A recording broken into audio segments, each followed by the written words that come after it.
Hey there, good morning. I was inspired this morning. I actually saw a post about fraud, contractor fraud. Now, I don't know the ins and the outs of the particular situation. I just can only read what I've read online.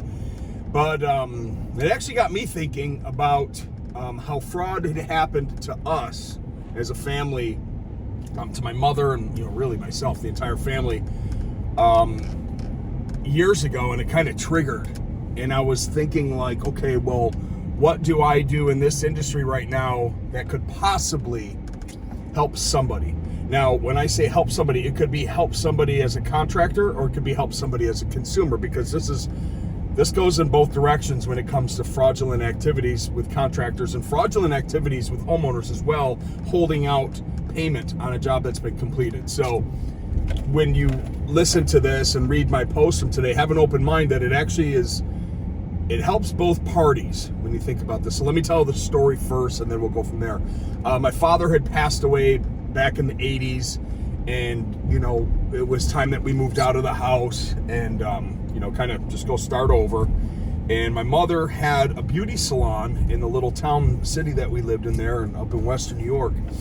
So she decided to renovate the entire second and third floor so we could move in there and have a place to live. And then, of course, she'd work downstairs in the shop. We hired this guy called Gary Midkiff in Batavia, New York. He's, ironically enough, to this day, still in the contracting business. Gary Midkiff is his name. And, look, there was a lot of stuff going on, a lot of emotions. We just been through some really traumatic stuff in life. Probably weren't thinking so clearly, and probably weren't being advised from anybody on how to hire a contractor to do a large renovation remodel project. So I don't want to quote the situation perfectly, but my mom advanced this guy all the money, or advanced him a large sum of money. He went in and completely demolished everything, and then he left. He took off to like North Carolina. And we weren't the only people that he had done this to.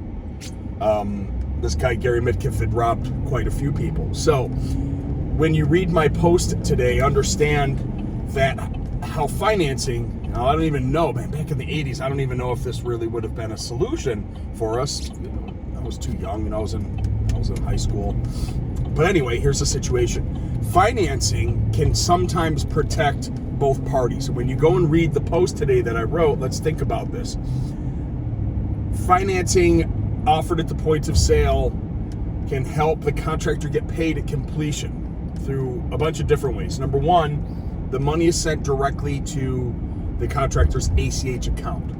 So there's no closed loop funding either. So when the financing is signed by the contractor and the consumer through the finance agreement, that funding is only good with that contractor. They can't take that money. Now, if you go with a company like Hearth or Enhancify or who are these other brokers, Acorn and Accufy, like ProFund, all these guys, theirs is totally different. That's direct to consumer, and that consumer can take that money and use it anywhere. So beware of that type of stuff. Make sure that you're using merchant lending or indirect lending that pays you directly at completion. Okay, that'll protect you. Make sure that you take tons of photos and pictures with builder comms or company cam. Document everything. Document the beginning, the middle, the end. Document change orders. Have the customer sign off on those. When at all possible, have the customer sign a completion certificate. When at all possible, if you're in a state or a city that allows you to close out the permit at the end, do that. Do the work to spec, right? So I've got another situation. This gentleman over in Tampa had a $60,000 roofing project. The customer's holding back. They're saying, they're not completed. I'm not happy. We're not allowing them to be funded. And this was a finance situation. So what we did is I reached out to the contractor. I said, hey, do you have any photos, company cam? He said, yep, I got 254. I said, you have a signed agreement? He said, yep. I said, send that in. Was the job done to spec? Yep. Was there any change orders? No. Is the job closed out by the county? He said, yeah. I said, just send me these documents. I gave it to the underwriter, and literally within 5 minutes, that job was funded. That's what I'm talking about in a situation where if that was a cash customer, a non-signed finance agreement customer with a lender, could they have just held out and not paid the contractor? Yeah. Would the contractor put a mechanic lien and lien on the house and own part of the house? Yeah, he could.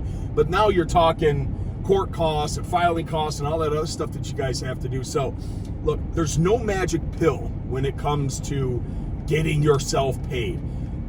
Is a consumer obligated to use the financing at the end to pay you? No. A consumer can get 100% financing up front, sign the truth in lending, have the deal locked and loaded, and still pay you cash at the end or hand you an insurance check. They can still pay you however they want to pay you. They're not obligated to have to use the financing. However, the financing agreement is signed. It's a contract. So it increases. Anytime somebody signs a contract, it makes them stickier to the deal. I think we all agree upon that. That's why when we're doing bids in the home, we're having them sign an agreement to the work that we're going to do. Where it's not just a handshake and, yeah, man, we'll be here next Wednesday to start your project. Like, they're signing an agreement for the home services that you're going to provide. Same thing in financing. They're agreeing to a 9.99% 20-year loan. Like, they're agreeing to it. They're agreeing to a 12-month same as cash because they understand what happens on month 13 at default. Like, they're signing something and agreeing upon it. It only will increase your chances of getting paid more and more.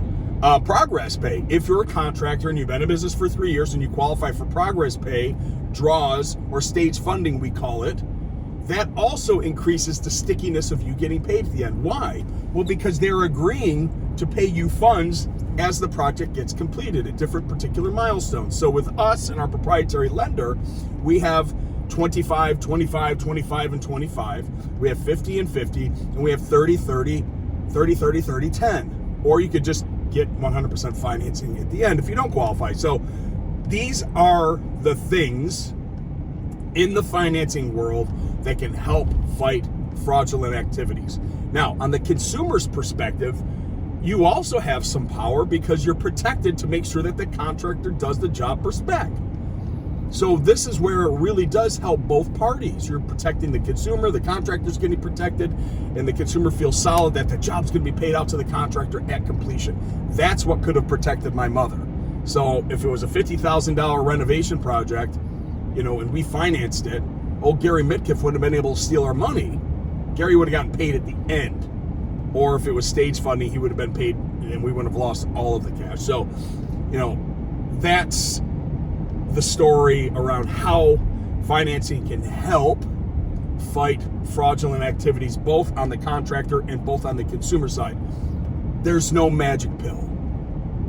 Stuff can still and will always still happen. However, at least having this document and using financing can help mitigate and alleviate some of those pains in this industry. So if you're interested in learning more about this, like this type of training is what we cover inside of my private training program over at Improveify.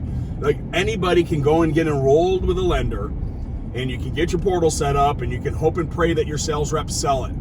But we're gonna go the extra mile at Improveify. We're gonna launch you with a go-to-market strategy. We've got a private training organization. We've got a private Facebook group. Like, we've developed a program to actually help you go to market with strategies and tactics and trainings so you actually use financing. I mean, that's part of our gig over here is we ask our contractors now, they're enrolling with our proprietary lenders, whether secured or unsecured, that they commit to making financing part of their business.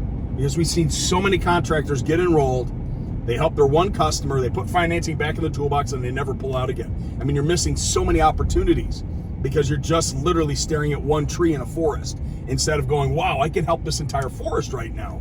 Like, open up your mind to how many people you can help with affordability at the point of sale, how many people you can help protect. I mean, even Dimitri over at the directory, right? He's got that $20,000 guarantee. If you're with Dimitri over at the directory, like, use that tool at the presentation to build credit. Now, whether you get the lead through the directory or not, it doesn't matter. Use the tool in the insurance policy to help protect yourself. Anything that you can use in the toolbox to create yourself as a differentiator in your marketplace will only help you in the future. Use the tools that everybody's providing for you. Use the builder comms, Ron Nussbeck over there, like Nussbaum, and use Company Cam. Show, tell, and sell. Literally, like, show them the work that you've done in the neighborhood or someone else's home on a project that's kind of like theirs, to get their mindset to say, wow, this guy does really good work. He's going to keep my property clean and safe. Like, use these tools that everybody gives you. Financing is a tool.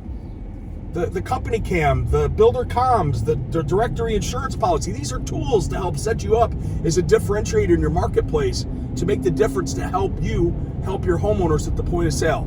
All right, I'm going to end it here.